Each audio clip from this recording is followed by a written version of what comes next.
Hello, welcome to day number 8. Today I am not alone. I have with me another mentor from Kukuniti School. So, Alexander, would you please introduce yourself? Thank you, Triin. Thank you for inviting. So as Triin already said, in the school, I'm the mentor. I'm also one of the co-founders of the school, also taking care of sales and marketing. And I've been working with the topics also, including which we have today, quite for many years already. So back to you, Triin. Thank you. Thanks. So, the topic today is to make allowances for the differences between males and females. And before we can go any further, let's really take care of the words that we are using.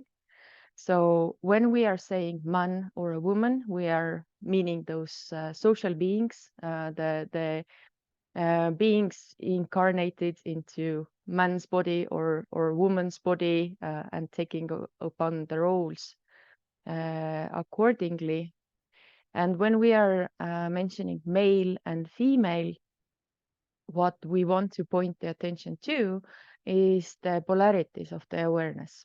So just to keep your attention and really take care of how we use the words. So not necessarily are we meaning what is generally meant in social context. So I just wanted to point this out because this will be important today and also in the further discussions. So for today, we are not going to go too deep, but we are taking the first step in the topic of gender. And by taking what I mean by taking the first step is we are making the allowance. So there is possibility also to kind of say that there is no difference, we're all the same, but this is what we are not doing here. So we are looking at the differences of the approach versus assuming that there is no difference. And if we would be assuming that there is no difference, then naturally what follows is that we will start imposing one approach over the other. And then what happens is generally the battle of sexes when both are feeling that they are right, which is true, they are right, but the consequence is that they are imposing their approach to the other person instead of acknowledging that the approaches are different. So what we are for sure saying that we all are equal, but equal does not mean the same. So what I have been observing a lot, there is a confusion between those two words, those two terms, as if equals means the same. It is not so. Equal does not mean the same. And yeah, if we separate those terms a little bit and allow for the differences, and then there becomes a room for discussion. So I now would give the word to Alexander and allow you to explain a little bit.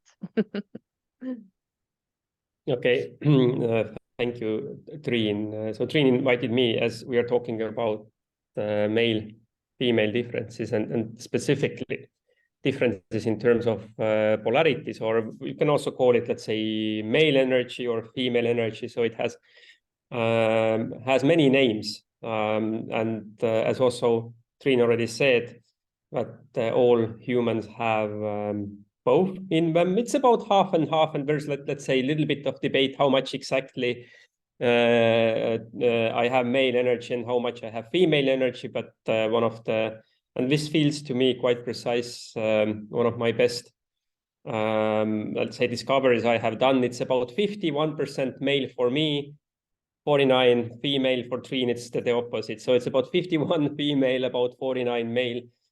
However, now, why is it at all important is potential. So how does that influence our potential within this lifetime of ours, which we spend here on Earth? Well, now this kind of imposes a very interesting question. First of all, what is our potential? So for us in the school, we say kind of our potential is what we came here to do. So to put it very bluntly, so this is what we came here to learn on this Earth, through the challenges we have, through let's say difficulties, but also through joy and everything which life encompasses. So now, if we talk about polarities and gender, as already Triin pointed out, it's two different things. Then how does gender at all fit into the picture? So what's the difference? So if it's about half female, about half male, so why does the gender matter at all? And we believe it matters in the sense that through the gender, I choose which, let's say, awareness or which polarity I want to learn more about during this lifetime. So I have chosen to be a man, so hence my learnings are more in the male polarity. So, and now if we come back to the potential, this would also automatically mean that my potential fully unfolds itself through being a true male. So this becomes my goal, this becomes my potential, and now kind of like also the question arises, so what does it mean to be a true female? For Triin, for example, her full potential unfolds itself by being a true female. So maybe Triin, now I hand it back to you. I threw into the air two very, let's say, strong words. True female, true male. Is there a non-true male or is there a non-true female? So what do you think? Is it non-true? I don't know, but how I term this is second rate. So you can definitely be a second rate female, and I can definitely be a second rate male. But if we want to be true to our potential, then we should do what's natural for us. So for me, my potential lies in the femininity, and let's make it more practical. So how do I do femininity? How am I going to act as a true female? So the few differences for the female, how I see the world or how I approach the world is, first of all, I approach the world horizontally, meaning that I'm quite superficial when it comes to any topic, any matter, but I am seeing that kind of everything is connected. I'm looking for pieces, putting together the puzzle, but I'm not going very deep into any of those. So this is my kind of female approach. I'm also quite biased towards emotion and feeling. And why I'm doing this, my predilection is towards taking care of, tending to the hearth, which is the fireplace of any home. So I naturally take care, nurture, make things grow, give birth to new ideas, conception happens in me, etc. So so this is my predilection in that sense. I'm more concerned of what is happening internally in me and in my immediate surroundings.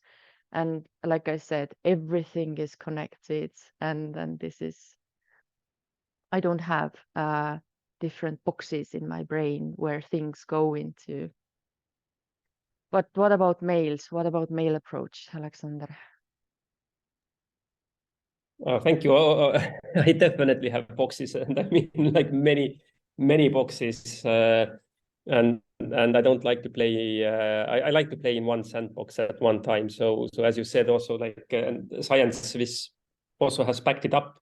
many times is that women tend to be quite good at multitasking, and that's because you can go horizontally and spread yourself thin in a sense. For me as a male, it's very difficult to do so, but I'm very good at going, let's say, vertical. So actually focusing on the details and getting to know something and being at that and doing only one thing at one time. So this is what I'm especially good at, and this allows me to go very deep in one thing. However, I do not want to be disturbed by anything else at that time. And you see this at home when a typical man watches TV, nothing else exists in his world. So this is just one example how and females try to talk to you while you watch TV, and this is just not in my predilection to do two things at once. And also, as you said, kind of like if let's say a female is very good at being inside herself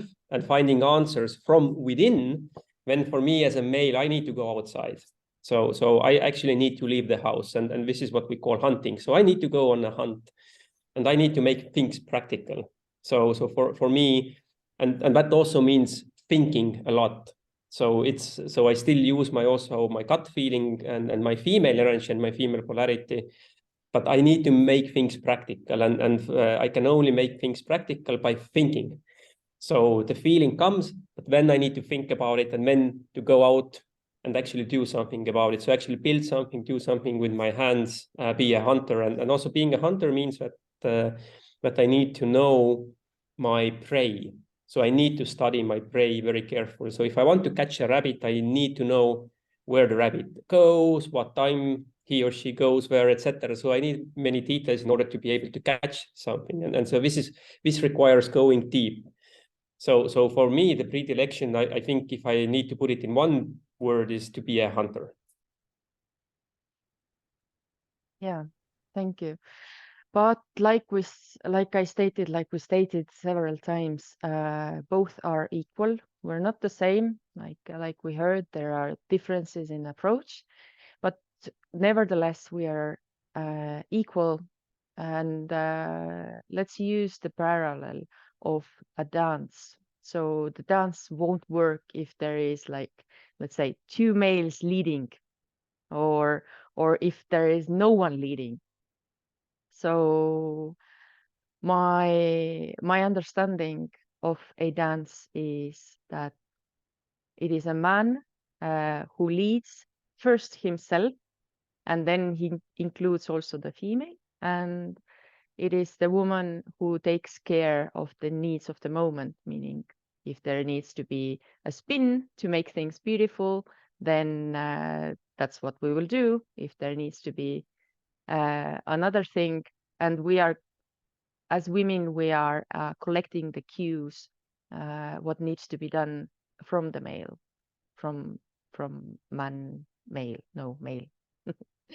So the same goes with our task today. The task was to collect your household chores and kind of think or feel out which are they? Are they manly? Are they womanly? Or are they like completely neutral? Anyone can do it. And yeah, this is the first step of going into the topic of gender. We will return to it, but for today, that's a wrap.